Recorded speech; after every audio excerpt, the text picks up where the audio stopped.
Hi, today's lesson is about 9 chords. We're going to use C as the root again, but later on in this activity we're going to switch to a different key and just see that this does work in a different key, not just C. It works in all of the keys. But to get started, I think it's just a little easier to start with just mostly white notes and then just add black notes a little bit here at a time. So the number comes from, if the root note is a C, if that is step number 1, 1, 2, 3, 4, 5, 6, 7, 8, 9. So it's the 9th scale step. You play those by themselves, it sounds very empty and like something's missing. And the little description in the chord here, it's just saying C major second. Well, we're going to add a bunch of notes so that that actually starts notating it the way that I've got it here on the chart. So the first one is just regular C9. And when you do C9, we're going to assume that the B is still flattened like it was in the C7 chord. So what I'd like you to do is play these along at home. Now, you might find it hard to play these with just one hand. If you could see my keyboard, I'm actually using 2 hands to play these. I'm doing 3 notes in the top in the right hand, and I'm doing 2 notes in the left hand. That just feels comfortable for me. Depending on what song you're doing, that might be a fingering that you would change, but for right now, that's how I'm doing it. So C9, C, E, G, B flat, and D. And of course, C is in the bass, and I could say left hand C. That's if you just want to reach over and hit an extra C. So I'm basically hitting those octaves apart. Like my left hand's doing this. And I can actually do these 4 notes all with the right hand as well. I'm going thumb, second, middle, and pinky. Fits nice for me to play that. So there's a couple different ways you could attack this. Okay, so the second one on our chart has the capital M, and that means major. And so what we're going to do is we're going to play a major 9th instead. And you'll notice the only note that changes is the B. In this example, it was a B flat, but when we have the capital M, now this is going to be a B natural. So now it sounds like this. Different sound. Just adding that in instead of the B flat just makes it sound nice and bright. Very lush chord. And they're all kind of lush, but they all have their own unique flavor to them. Okay. Again, the left hand was in C. Okay. The next one is a C minor 9th. So now we're going to change and play this one right here. So we're going to have an E flat and the B flat. The other notes all stay the same. So now it sounds like this. Go ahead and play that on your own.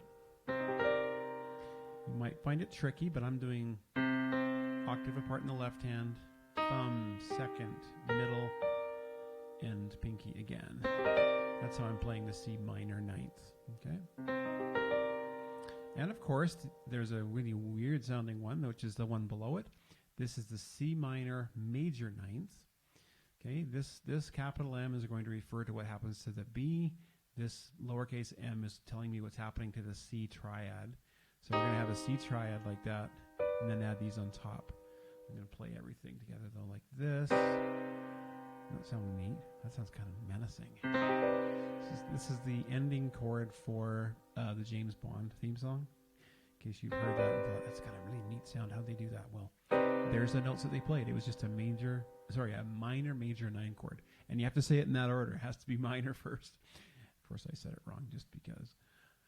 Okay, the last one I'm going to show you is kind of the oddball. This is the only chord I've shown you today where I'm taking the 9th and I'm deliberately playing it in a different place. I'm not just playing the regular 9th. The little flat symbol right here in front of the 9 means I need to play that as a flattened note.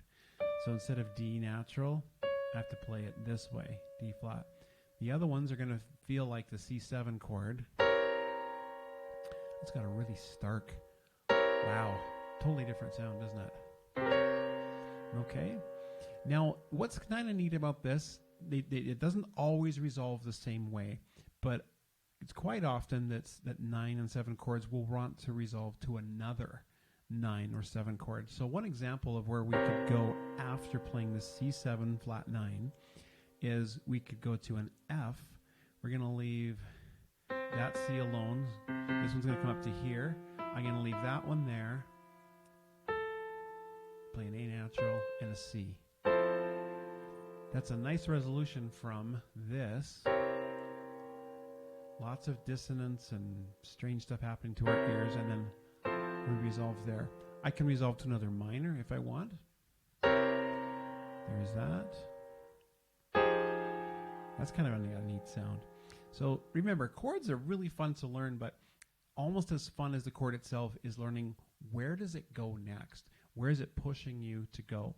The reason why those sound so good after each as a resolution is because, like, let's do the first version here, where we went like this and went to the F major 7. These two both came down just a half a step, we call it. And because it just slid down, it's easy on our ears because it didn't have to move a long ways to get to the new place. And that E was there the whole time. It didn't move. This C stayed here. The bass just came up. So let's hear it again. C7, flat 9, into there. We'll do the minor version. We'll end up on a minor in the F minor after. Kind of neat, eh? So they always have somewhere that they're going. It's not very common to just have that be there and then just suddenly the next chord feels very arbitrary and didn't resolve. If it does that, I mean, it maybe was for a reason to make the listener feel that sudden change that didn't feel totally natural. But when things flow nicely, it is pleasing, and we want to have some kind of resolution. You would never end a song on this chord. No. You might end it on the James Bond one. You could end on that one, but I don't think I've ever heard a song end on a C7 flat 9. No, it's always got to resolve somewhere happy. You could end on that chord right there. Okay, so there's some examples of where it would go as a resolution.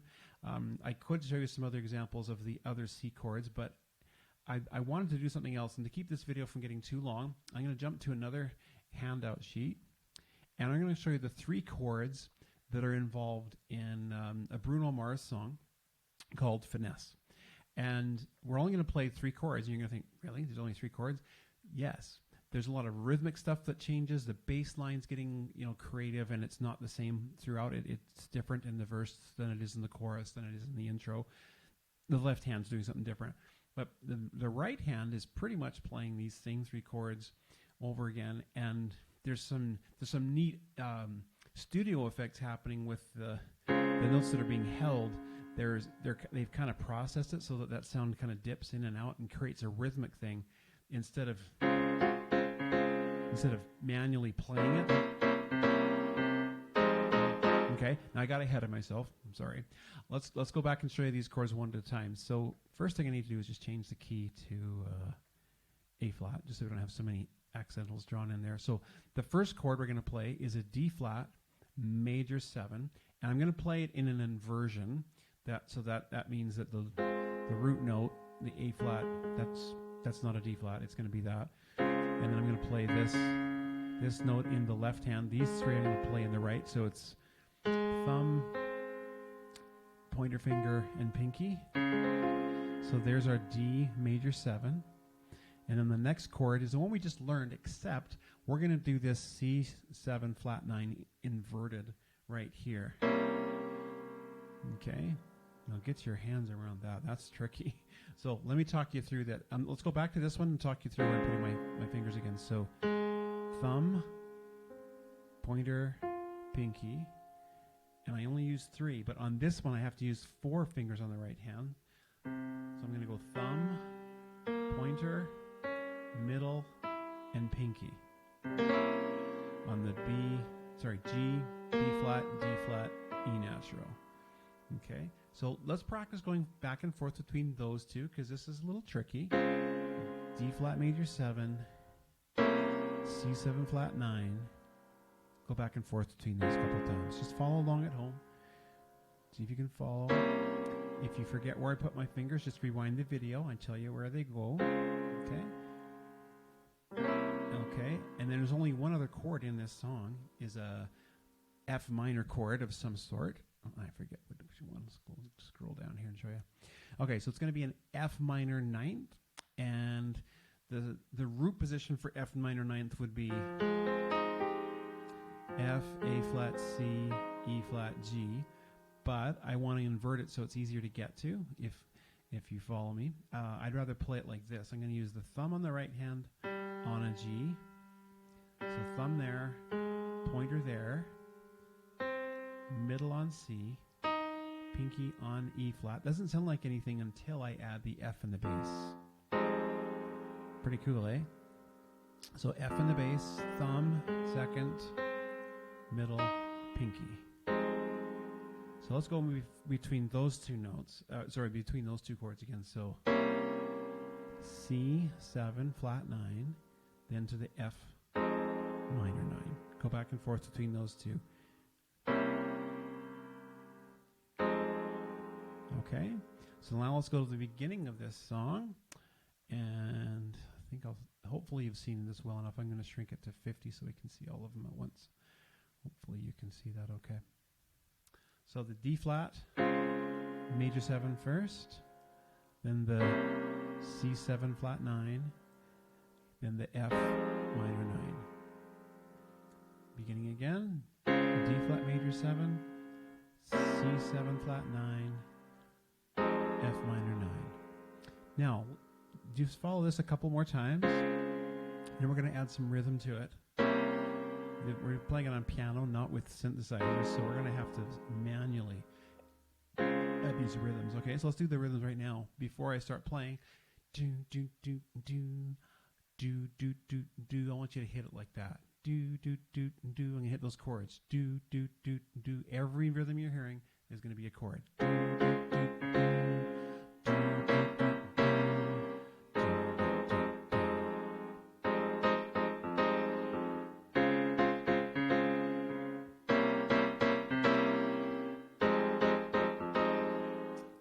So that's how part of the song goes. Another part of the song, the bass line is doing what we call just an arpeggio.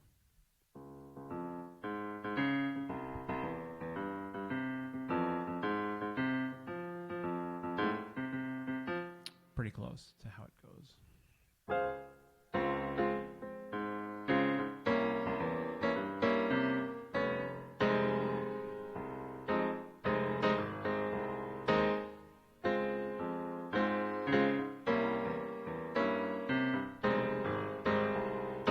Okay, this is just an approximation. Now I'm going to actually turn the recording on, and we'll just play along with it. And I invite you to do the same thing at home. Just try playing along with this. By the way, I did it in the same key, so when you hear the Bruno Mars version, you'll be playing the right notes.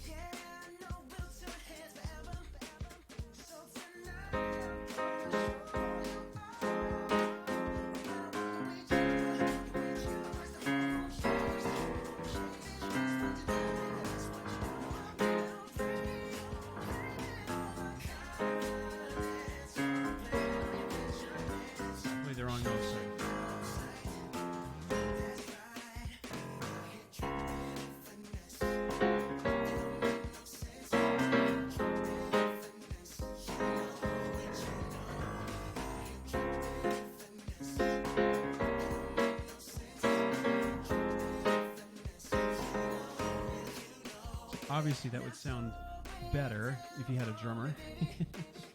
When it's just you and the piano, it'd sound more full if you have a drummer with you. But just play along with that. The progression, for the most part, I think it stays pretty much the same, that whole song. What changes is just how fancy the bass is getting, how often the chords are being struck in the right hand, and just dressing it up with different rhythms and the singing, whatever. That's what gives the song its character. It doesn't sound exactly the same all the way through, but the harmonic structure is pretty much the same all the way through. And there's a lot of music out there these days that it is quite simple.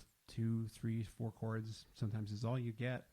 And then they just dress it up with different lyrics, rhythms, that kind of thing to give the song its character and feel that's different, and the contrast between the lyrics of the verses and the chords. They just feel differently.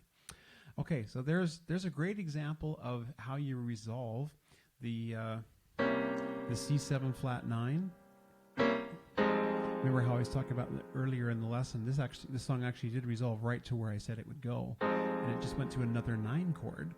It happened to be a minor 9 chord in this example, but that's such a neat chord to come out of. Okay, so hopefully this is a bit expanding for your mind, and you can think of harmonies a little bit different. We do use ninths, and they're really fun. They give it a very full feel, and ninth chords as well, as you've seen, can also be inverted, and it gives it some neat what we call dissonance. Let me give you a couple of examples before I shut this video down, because I do want you to see this. When we did this one, if I invert this, what happens if I put a G on top instead, and I put these together like that, you'll notice we get some of this stuff where there's next door neighbor notes sounding at the same time. If I go like that by itself, it sounds very dissonant and yucky. But if I add everything else with it, we can put up with it, but it gives it some character and there's kind of some bite to the chord now. Just because we inverted it and we created that dissonance with next door neighbor notes, whether they're a half step like this or a full step, play those together. That doesn't sound dissonant and novel, but it does sound unresolved. But when we add everything else to it, this is a inverted version of the C major 9 chord. Yeah, that suddenly sounds neat because you have everything else that's with it. Gives it a very different feel and sound. Okay, that's all I wanted to talk about with the 9 chords. If you do have questions, please let me know. And I encourage you to try to find some songs that use 9 chords. You'll be glad that you did, because it gives you lots of variety, very lush, full, beautiful harmonies. And sometimes not beautiful, sometimes they're nasty, you know. Sometimes they sound very stark. But okay, there's your lesson on 9th chords.